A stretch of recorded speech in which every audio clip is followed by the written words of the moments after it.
اس پارے میں دو حصے ہیں، سورہ توبہ کا بقیہ حصہ اور سورہ یونس کا مکمل۔ سورہ توبہ کے بقیہ حصے میں 3 باتیں بیان ہوئی ہیں۔ نمبر 1، منافقین کی مذمت۔ نمبر 2، مومنین کی 9 صفات۔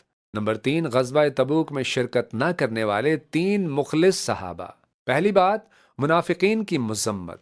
منافقین نے مسلمانوں کو نقصان پہنچانے اور ان میں تفرقہ ڈالنے کے لیے ایک مسجد تعمیر کی جسے مسجد زرار کہا گیا۔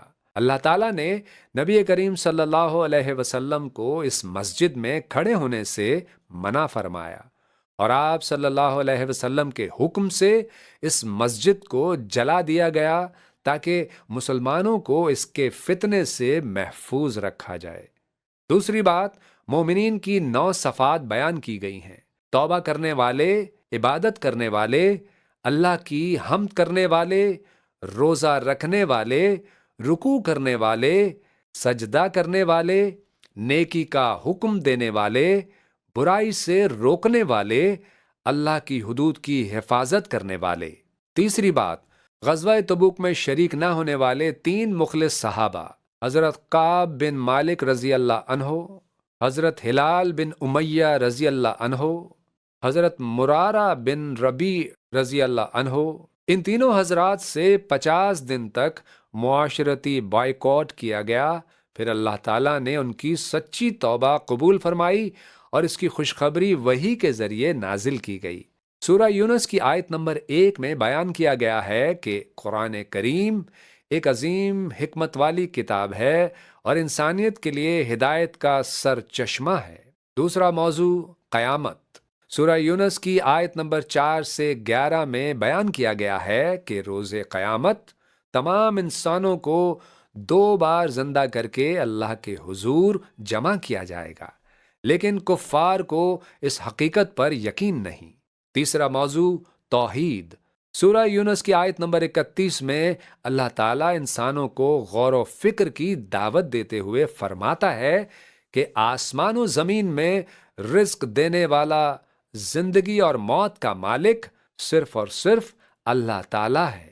چوتھا موضوع، رسالت۔ اس ضمن میں انبیاء کرام کے واقعات بیان ہوئے ہیں۔ حضرت نوح علیہ السلام کا واقعہ۔ حضرت نوح علیہ السلام نے اپنی قوم کو اللہ کی طرف دعوت دی، مگر چند افراد کے سوا کسی نے ایمان قبول نہ کیا۔ اللہ تعالیٰ نے اہل ایمان کو کشتی میں محفوظ رکھا اور باقی نافرمانوں کو طوفان کے ذریعے غرق کر دیا۔ حضرت موسیٰ اور ہارون علیہ السلام کا واقعہ۔ اللہ تعالیٰ نے حضرت موسیٰ اور حضرت ہارون علیہ السلام کو فرعون کی طرف بھیجا۔ فرعون نے انکار کیا اور خود خدائی کا دعویٰ کر دیا۔ اس نے حضرت موسیٰ علیہ السلام کو جادوگر کہا اور اپنے جادوگروں کو مقابلے کے لیے بلایا، مگر جادوگر حق کو پہچان کر ایمان لے آئے۔ بعد میں اللہ تعالیٰ کے حکم سے بنی اسرائیل کے لیے سمندر میں راستہ بنایا گیا، جبکہ فرعون اور اس کے ساتھی سمندر میں غرق ہو گئے۔ حضرت یونس علیہ السلام کا واقعہ۔ اس سورت کا نام حضرت یونس علیہ السلام کے نام پر رکھا گیا ہے۔ قرآن مجید میں ان کا ذکر مختلف مقامات پر آیا ہے اور 2 جگہ انہیں صاحب الحوت، مچھلی والے کے لقب سے یاد کیا گیا ہے۔ اس واقعے کے 2 اہم پہلو ہیں۔ پہلا پہلو، مچھلی کے پیٹ میں جانا۔ حضرت یونس علیہ السلام اپنی قوم کی نافرمانی سے مایوس ہو کر بستی چھوڑ گئے۔ راستے میں کشتی میں سوار ہوئے تو طغیانی کی وجہ سے کشتی ڈوبنے لگی۔ آپ سمندر میں کود پڑے اور ایک بڑی مچھلی نے انہیں نگل لیا۔ اللہ تعالیٰ نے انہیں مچھلی کے پیٹ میں بھی زندہ و سلامت رکھا اور کچھ دن بعد ساحل پر نکال دیا، اور انہوں نے قرآن پاک میں موجود ایک مشہور دعا مانگی جس سے اللہ تعالیٰ نے انہیں واپس ساحل پر زندہ بحال کر دیا۔ دوسرا پہلو، قوم کی توبہ۔